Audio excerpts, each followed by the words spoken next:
So, Atma Namaste, and a very, very warm welcome to all of you. So, some words for us to reflect on today: wonder, mystery, awe, gratitude. And I'm going to read to you a poem from Mary Oliver to start the session this morning.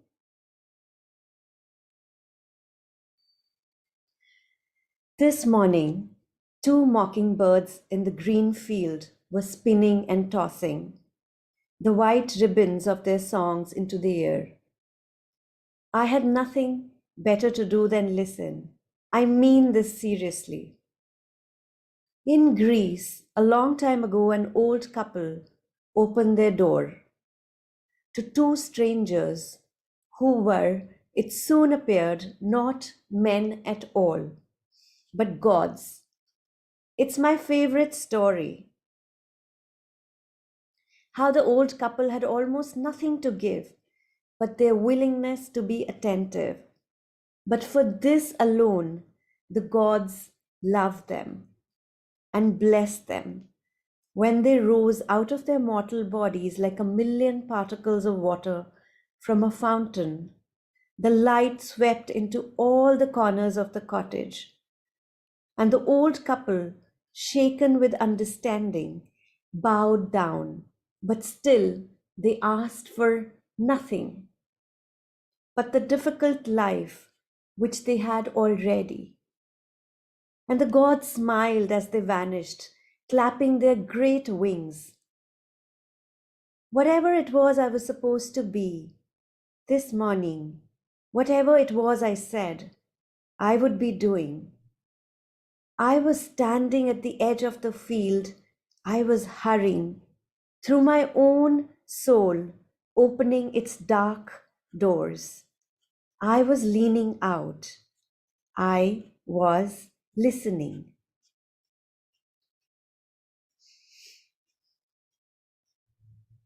So, the story that Mary Oliver writes is from Greek mythology. In this poem, it's from Greek mythology, Ovid's Metamorphoses. It's about this old couple, um, Baucis and Philemon, in that cottage, and they were blessed in a different way by the gods. But they were blessed because they gave this extraordinary gift. You know, the gods apparently had gone to many other houses as per this story. And you know how these myths work. So they had gone in the form of asking for food, asking for something to be taken care of. They came disguised as ordinary peasants, and they just began asking the people of the town for certain things, for a place to sleep that night. And they were turned away. And then finally, at this door, this old couple welcomed them. Now, though the couple were poor, their generosity, it far surpassed that of their rich neighbors. And so in the story, if you read the story, it's written, among whom the gods found doors bolted and no word of kindness. The other people that they went around in the town asking for things. So they became, like Rumi wrote in one of his poems, they became the guest house to welcome each visitor. And they offered what Mary Oliver writes in her poem, what she describes as the great gift, which is the gift of attention. You know, when somebody asks for a little attention, it's actually not a small thing. It's what makes the gods smile. When we are actually able to pay attention in that way, it lets us see something entirely different. Marcy Shimoff, she's an author and transformational teacher. She says that people often ask her, what's the fast track to love? And there is one answer: gratitude. When we are grateful for what's going on in our lives, that's when our hearts open. It's actually a way we register and savor the good that's going on in our lives. Now, gratitude is not a mere expression of thanks. It's actually a profound connection that we create with the universe, with the world around us, by acknowledging and embracing the gifts that life bestows upon us. It's essentially about awakening to the boundless abundance that surrounds us.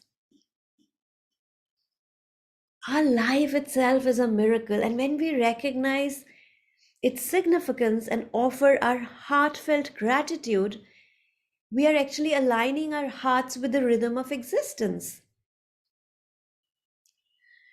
There's a saying, what you appreciate appreciates. So when you appreciate something, more of that flows into your life.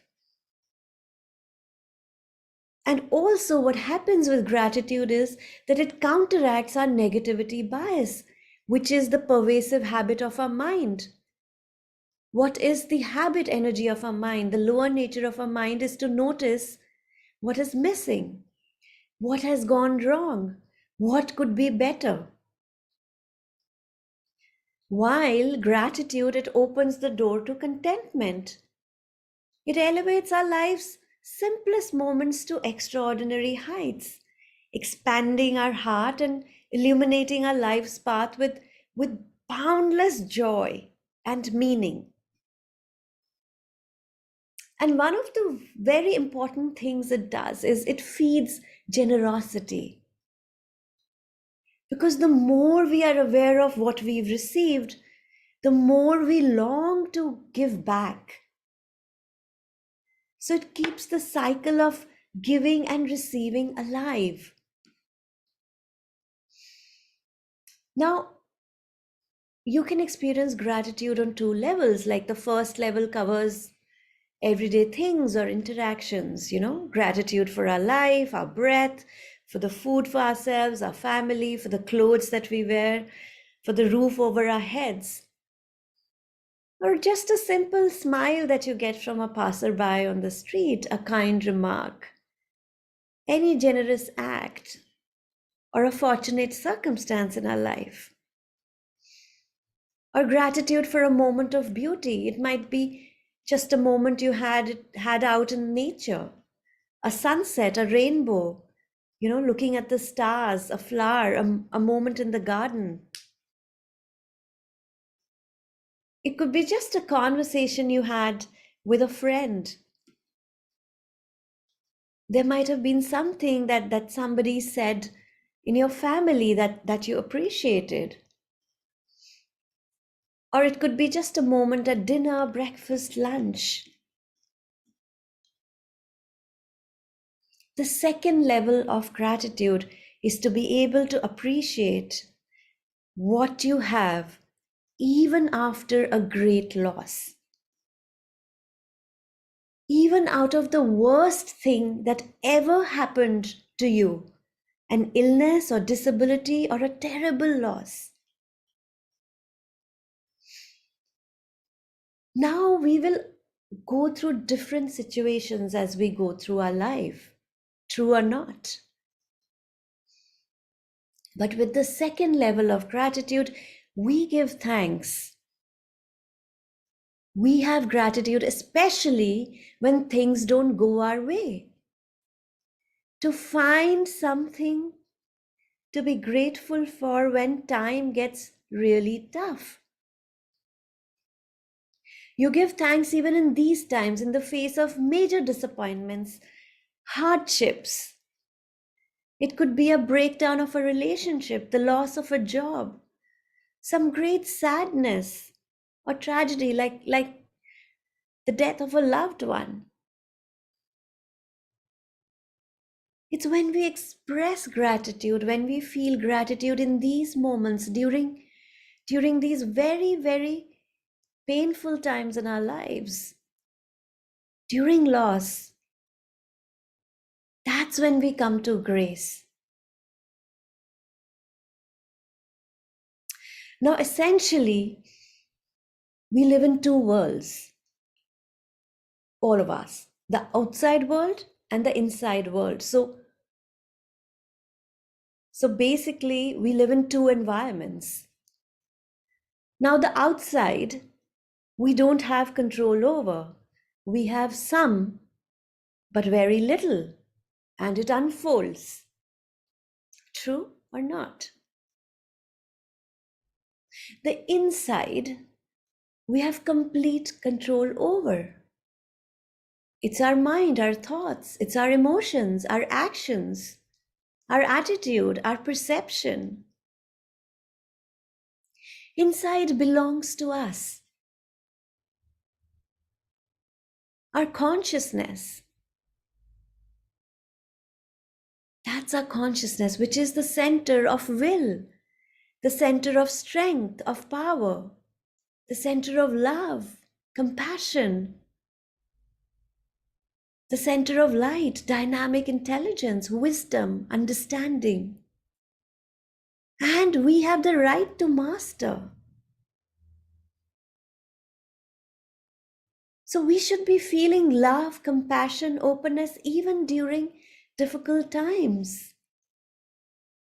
It's like regaining our kingdom. We have the right to live inside in a beautiful place. If the outside is not beautiful, it doesn't have to come in and disturb the inside. Inside, you're centered, you're clear, filled with energy, filled with clarity, and then you can deal with the outside. Otherwise, you're just letting yourself get sick. Even if you're not sick in your physical body, you let yourself get sick internally out of your fear, your anxiety, your anger, your frustration, your agitation. And you're not doing good to anyone. It isn't good for your own health. It's not good for people around you. It's not good for this world that we live in, because you can't make good decisions, cannot interact optimally. You know, what in all the wisdom traditions is called right action. If the internal environment, ecosystem is disturbed, you can't interact optimally with the outside unless you're clear inside. Now, the essence of being on this path of living a spiritual life, and all of us here are aspiring and have taken our steps on this path with all our spiritual practices that we do. We sit in meditation, we chant mantras. So, our primary job, if I may say, is to hold ourselves together, to reach a state where we are clear, open, filled with good energy, so that we can come forward and do the best that we can to serve the moments that are unfolding in front of us, to bring the best of your being into the moment. So, we use our difficulties, our pain, our struggles, all the uncomfortable situations to become a better person, a better version of myself, continuously raising my own bar to make something greater of myself. So we use all these difficulties, all our struggles, all our pain, we use them to let go of what's pulling us down, our lower nature, our fears, our worries, our anxieties, our anger, our resentment, our grudges, our bitterness, all these lower frequencies. And we connect to the higher vibration, to the infinite source, to spiritually grow and evolve. So we use that time wisely. We continue with our spiritual practices. Even if our meditation is not deep, we still sit there and continuously work with ourselves. Now, some people say, I cannot sit in meditation when there is chaos happening all around me. My life is such a mess. My mind is driving me crazy. I can't help myself because fears have taken over, anxiety has taken over, worries have taken over. But I would say, how do you know? How do you know who's in there? Who is watching the mind that's agitated, that's disturbed? Because that being is not disturbed. The self, the spiritual self, is not disturbed.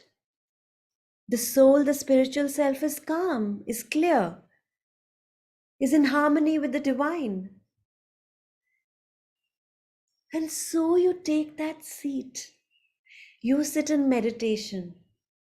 There is no excuse for leaving that seat. Period. There is no excuse for leaving that seat, whether we are experiencing good times or whether we are going through rough times. And that's that. Now, outside, obviously, deal with what you need to deal with, whether it's a financial condition, whether it's a relationship, whether it's an illness. But inside,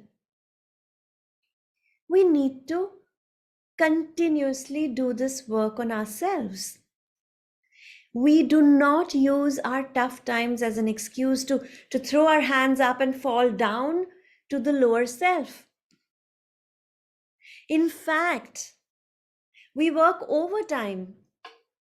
And I'm not just talking about a week of daily practice or meditation or something like that, but it's every moment. You continuously work with yourself and let go whatever is coming up at some point. What happens is the lower vibrations start clearing out because we are not trying to deny or run away or distract or numb ourselves. We are seeing fear over and over again. We are seeing our anxiety over and over again. We are looking at them deeply.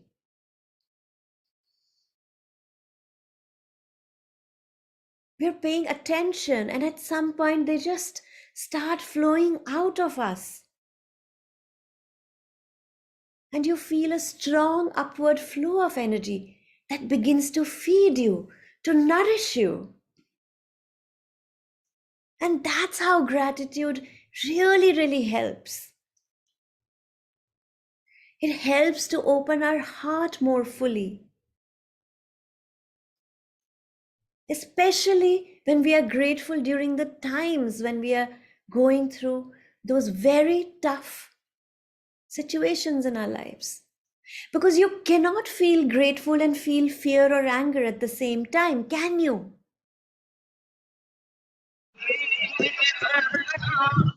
So, gratitude, it really paves the way for a new life, for new understanding, wisdom, new insights, new connections, and relationships. Gratitude is when we come to grace. Grace starts to flow through us. And what happens when grace begins to flow through us? Magical things happen. It helps us find ways to also deal with what's going on in our life. Every time you're grateful, it's like sending love to the divine, to the source, to the universal consciousness, to God. It's sending love out in the universe with complete faith and belief that the universe has our back, that we are taken care of and protected, that life always unfolds eventually in our favor. As Rumi says, live your life as if it's rigged in your favor.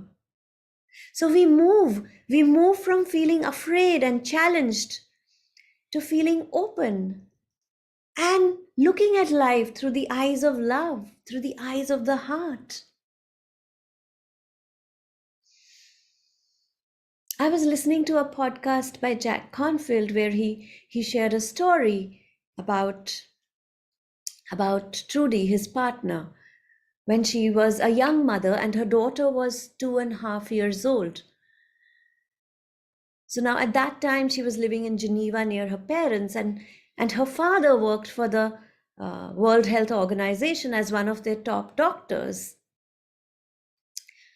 And her daughter got very sick with an extremely severe form of meningitis and went into a coma.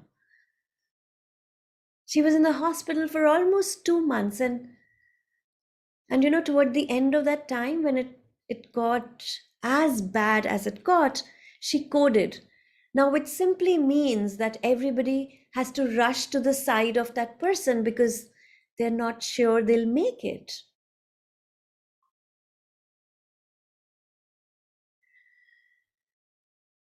And I was listening to the podcast as Trudy was describing, sitting there with this little body of her daughter that she had been sitting with for weeks and living on a cot next to her in that hospital, praying and, worried the way only a mother could, right? And she said, I saw all these people, the nurses, the doctors, and the people trying to put needles into her tiny little veins. And then all of a sudden, she said, it was as if the room filled with light. Like that cottage, the poem that I read to you earlier.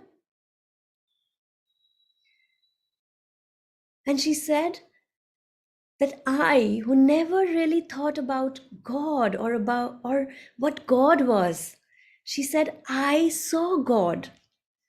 And it was those nurses, those doctors, those people at the bedside.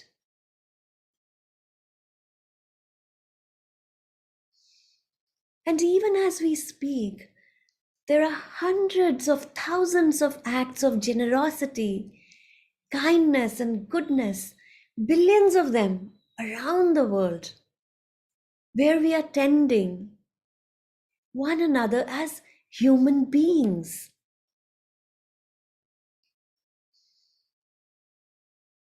And where we become like the old couple, like Rumi wrote in his poem, we become the guest house to welcome each visitor. So I'm going to read the poem to you. It's a beautiful poem. This being is a guest house, every morning a new arrival, a joy, a depression, a meanness. Some momentary awareness comes as an unexpected visitor. Welcome and entertain them all, even if they are a crowd of sorrows who violently sweep your house empty of its furniture. Still, treat each guest honorably. He may be clearing you out for some new delight. The dark thoughts, the shame, the malice, meet them at the door, laughing, and invite them in. Be grateful for whatever comes, because each has been sent as a guide from beyond.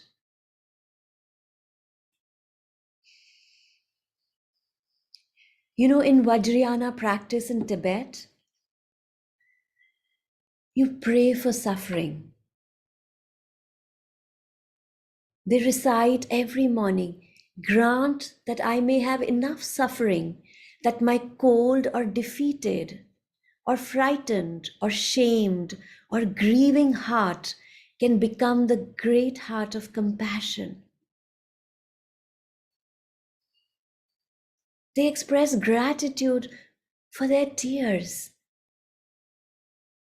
gratitude for our tears, a kind of humility and grace.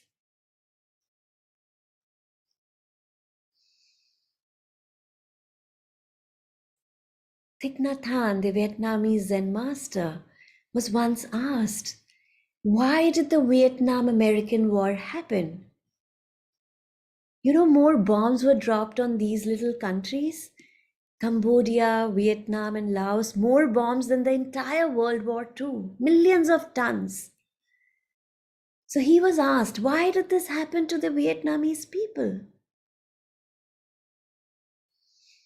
And Thich Nhat Hanh, he paused and his eyes got very soft and he said, it didn't happen to the Vietnamese people. It happened to all of us. That is the deeper truth. And this is what is said in the wisdom teachings of the world, in all spiritual traditions, in all by all the spiritual teachers. As it says in the Buddhist teachings, in war, there are no victors.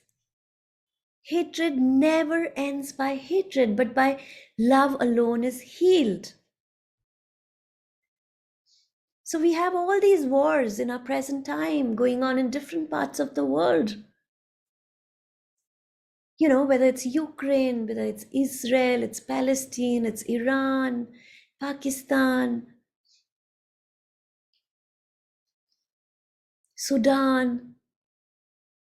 It's happening to all of us. Nobody is excluded from that suffering. And Thich Nhat Hanh, he saw this, he lived in it. And he said, I've seen so much suffering, and that's why I must teach joy.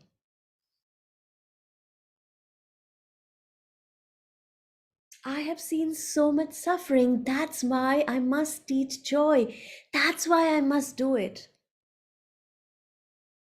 So our life is filled with suffering, but it is also filled with many wonders, like the blue sky, the starry night, the sunshine, the eyes of a baby. To suffer is not enough. You must also be in touch with the wonders of life. They are within us and they are all around us everywhere. I'm going to read another poem by Thich Nhat Hanh.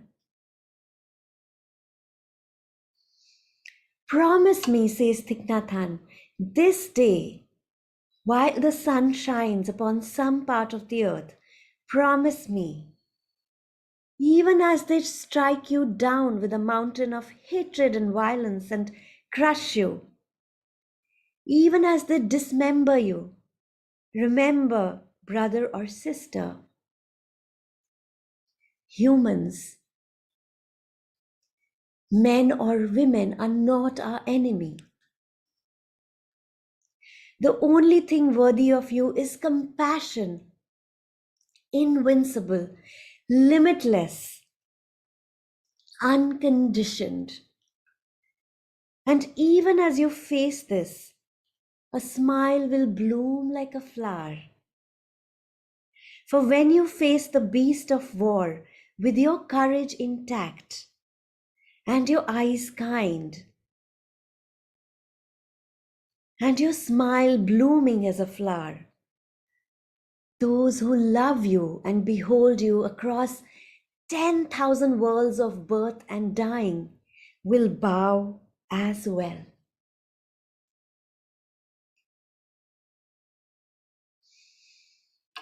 Now, one of the first verses of the Buddha, he says, better to conquer yourself than 1,000 men in battle. So we must always start with ourselves. But as we start work on ourselves, it's also true that we are never alone. You know, I was reading the story of a young pious nun who used to go into her prayer and raise her eyes and pray and pray and pray. And then one day she came to the Mother Superior and said, I can't find God. I don't know where to find God. And the Mother Superior looked back to her and said, You haven't found God, my dear, because you haven't looked down. You know, it's like seeing God as Trudy saw God in the bodies of those nurses and doctors.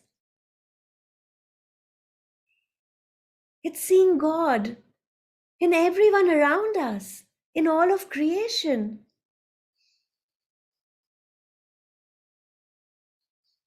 And the last thought for today before we start our practice. When a baby is born, you know, we all go, oh, baby, and hold it. And you know, that new baby smell and that incredible feeling of this little being, this tiny little being that's just popped out of, you know, good heavens, her or his mother's body. And here is this another human being on this planet. Amazing. You know, we have so much love for babies that come in, right? And when someone is ready to die, and if we are fortunate enough to be with them, we hold their hand as they're ready to pass, as a gesture of the only thing that matters, a gesture of love. We start with love, we end with love. And in fact, that's what we are. It's who you really are. Loving awareness itself. You are loving awareness itself. So take time to be quiet every day, to walk in nature, to sit in stillness, meditate. Meditate to your loving kindness or your compassion practice or whatever other practice you have. It is the sweet oil that eases the hinge into the garden inside, so the doorway can swing open easily. You can always go there, says the poet Lin Park. Give everything away except your garden, your fear, your worry, your small mindedness. Your garden can never be taken from you. Stop making enemies. Make prayers. Count your blessings. Do your meditation. Work on yourself. Master Yogananda said it so beautifully. There's a river of joy that is flowing inside of you. Find it. Go there. Get in and drown. And that, in a nutshell, is the entire spiritual path. And that is our task. That is the task of a human heart. And you know, it doesn't take very long, just a minute or two to get quiet and then listen. And when you do it, the Sufis call it a dialogue with the heart. When you ask, the heart will answer.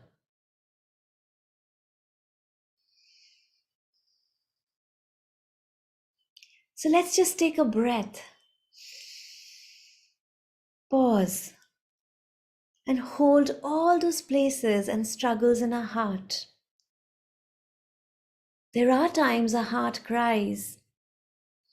We have grief and tears and shared sorrows and care. There is no higher happiness than peace, says the Buddha.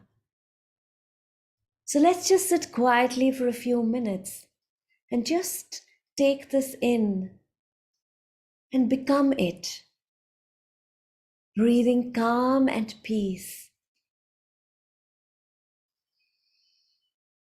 So I want you to rest your hands in your lap, close your eyes,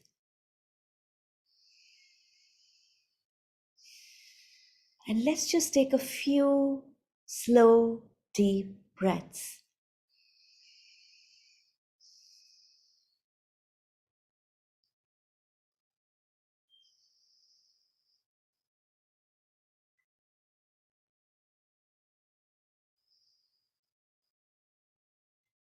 And just start to move your attention from your head to your heart. Put your attention in the center of your chest.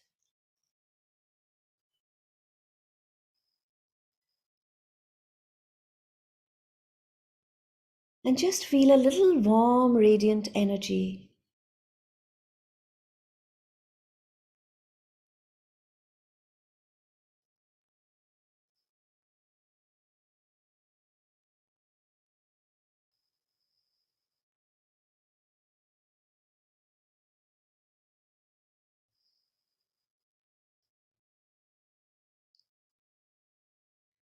Slow breathing through your nose. And just see if you can breathe a little slower, having a slight pause at the top of your inhale and a slight pause at the bottom of your exhale.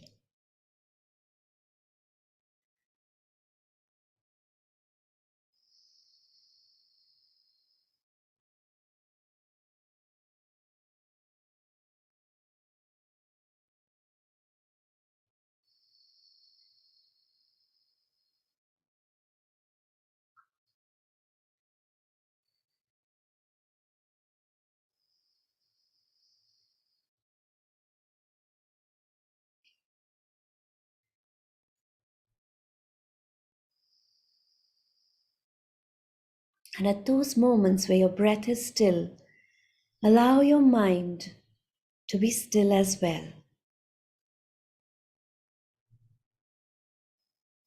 Slow down your breathing.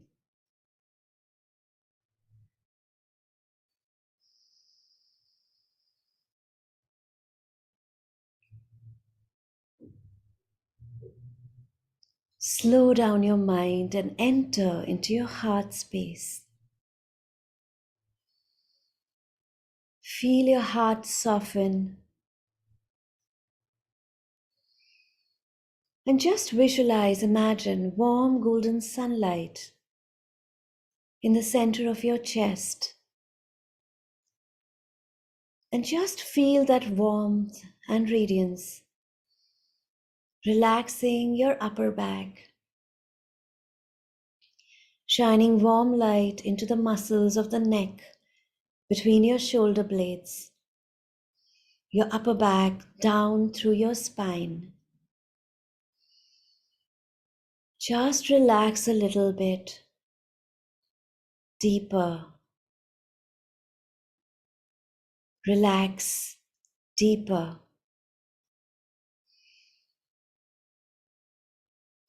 Soften and still the muscles in your jaw, muscles in your chest, your shoulders, your arms, your elbows, your forearms, your wrists, your fingers, your face, your mouth. Just relax. Breathe it slow and deep through your nose.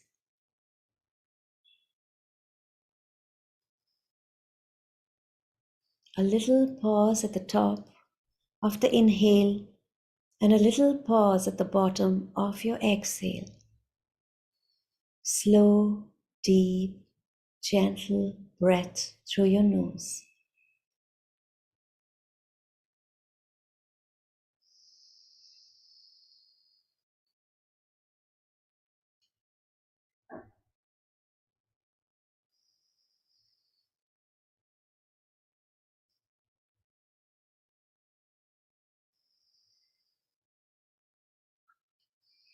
Let that energy shine through your abdomen, your hips. That warm golden light enters into your cells, all your internal organs, your tissues, and creates balance, harmony, and equilibrium. Feel that warm, radiant energy from your chest shining like rays of sun down through your belly, through all your internal organs, your liver, your gallbladder, your spleen, your stomach, your intestines, your bladder, your reproductive organs, your urinary system. Let it shine through your low back, your hips, your knees, your thighs,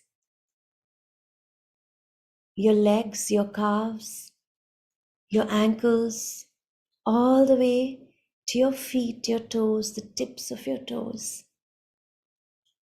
Let that light shine through your whole body, your entire being, every fiber, every particle of your body is saturated with that radiant, warm, shining sunlight.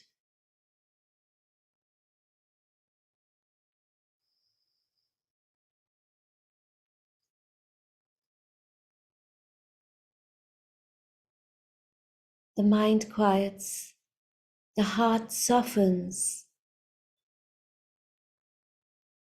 You become a being of compassion and peace.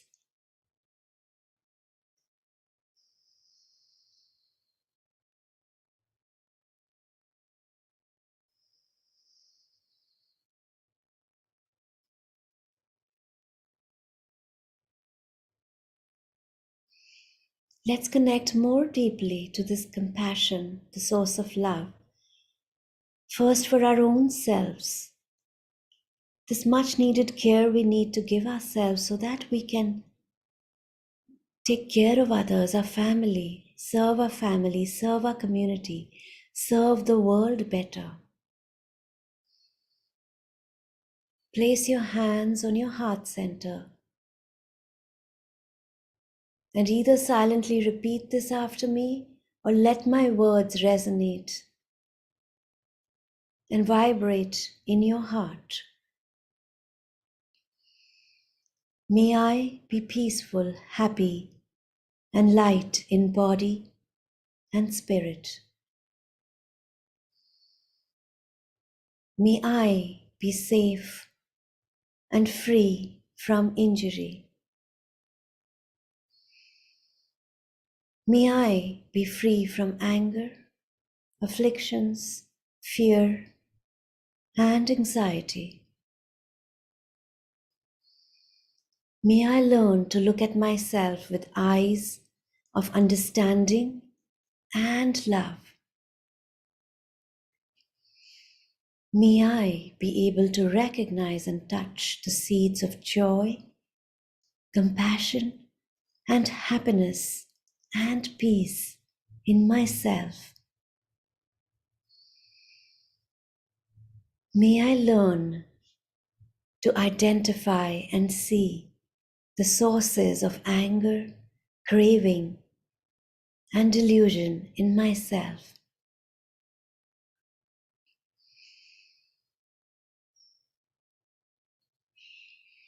Keep your breath slow and deep through your nose and continue to feel the warmth and the radiance in your heart getting stronger and brighter and bigger.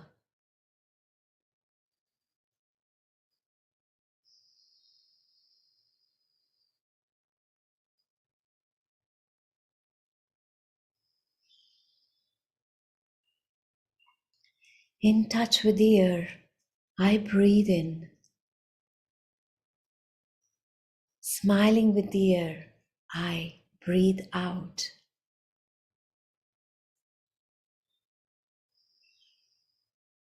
Touching air, smiling,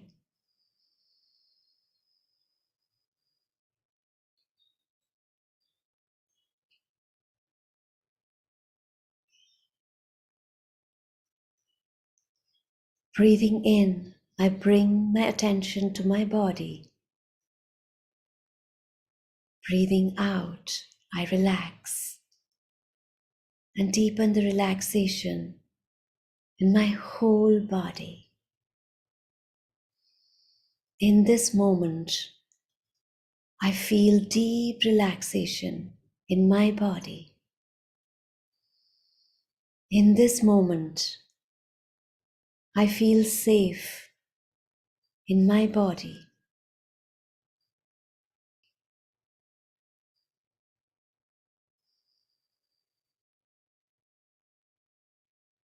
Breathing in, I smile to the thoughts that are arising in me.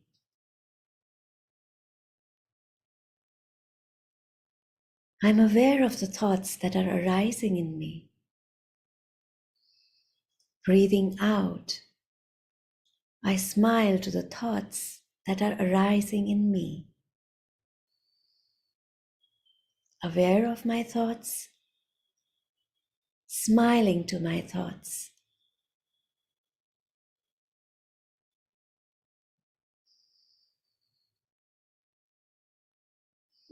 It's okay for my thoughts to be there. Smiling to them,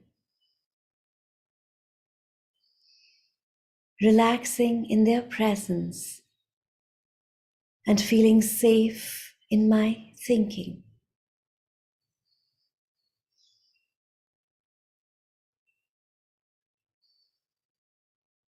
Breathing in, I'm aware of the feelings in me. Breathing out, I smile to the feelings that are happening in me.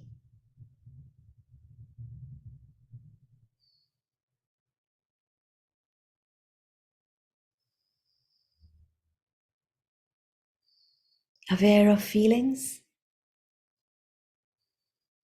smiling to feelings.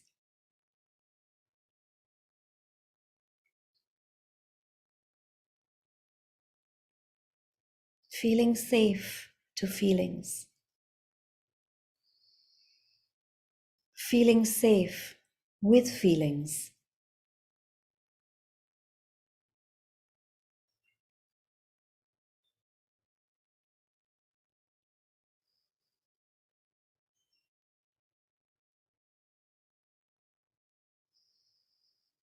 Breathing in, I embrace myself in entirety. I embrace all that I am. Breathing out, I smile. I smile of gratitude to all that I am.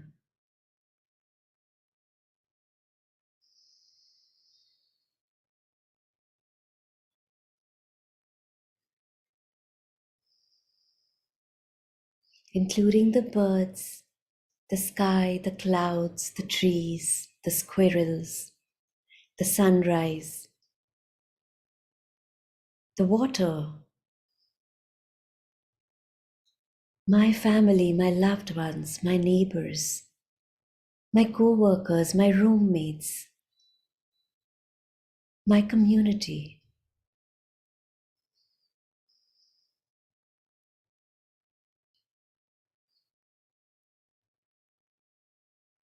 Smiling with love to all that I am.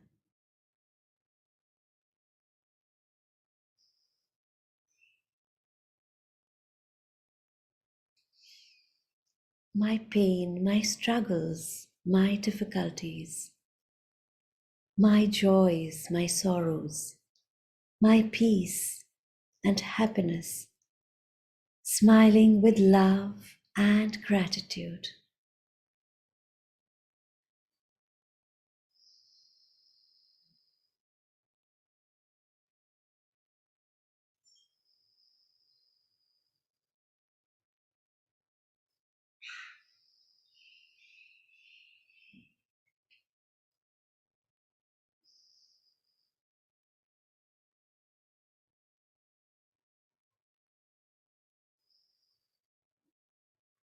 Breathing in, I feel calm with my in-breath.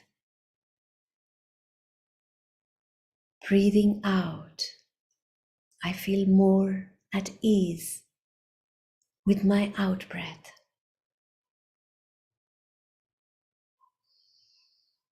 Feeling the breath flow gently, guiding me back to a place of calm and ease.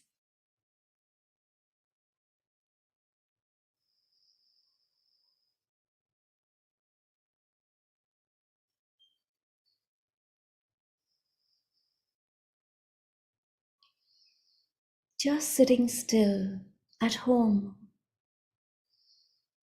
with my breathing and ease with my body, letting go of any worries, fears, anxiety, or expectations.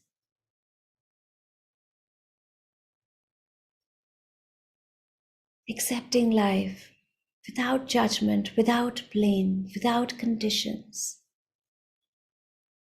as it unfolds for me in this moment,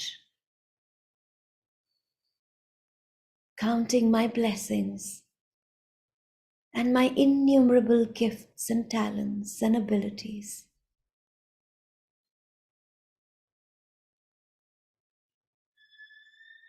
Priceless blessings. We are so loved. We are so blessed. We are so protected.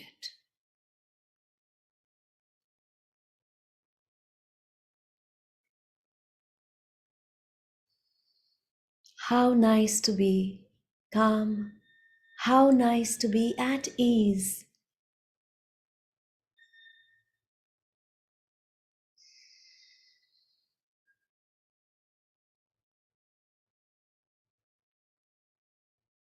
Calm, ease, at ease.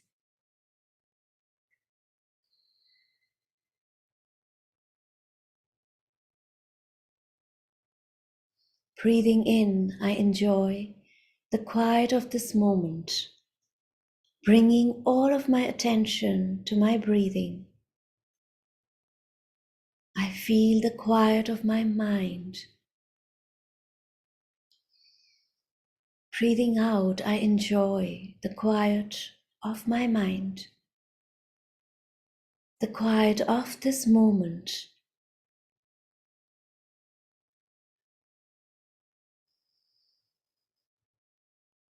How nice it is to not speak, to not have to listen to someone, just being quiet, enjoying myself, my own body,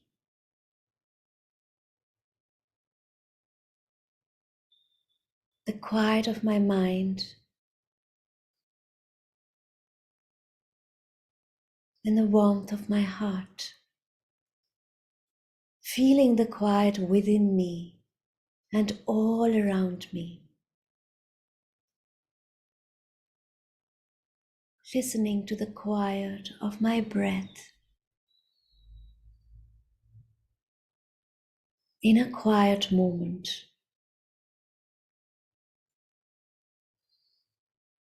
Enjoying the quiet moment.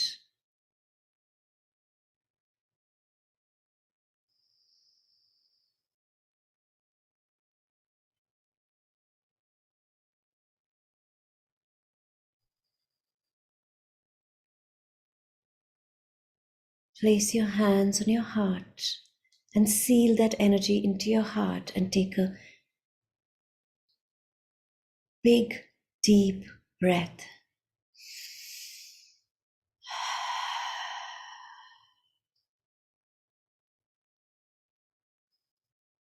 And when you're ready, you can slowly open your eyes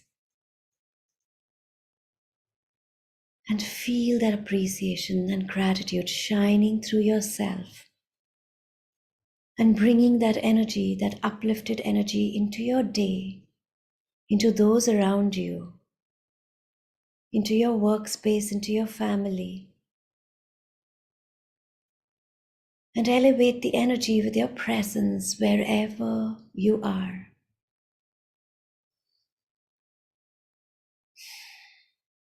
Thank you for your good hearts, for your kind attention, for your connection to one another, for your connection to our Saturday practice together, and all the other good things that you're connected with. You can share your reflections with me later on the chat, and really, really deep gratitude for this beautiful experience together. Atma Namaste. Atma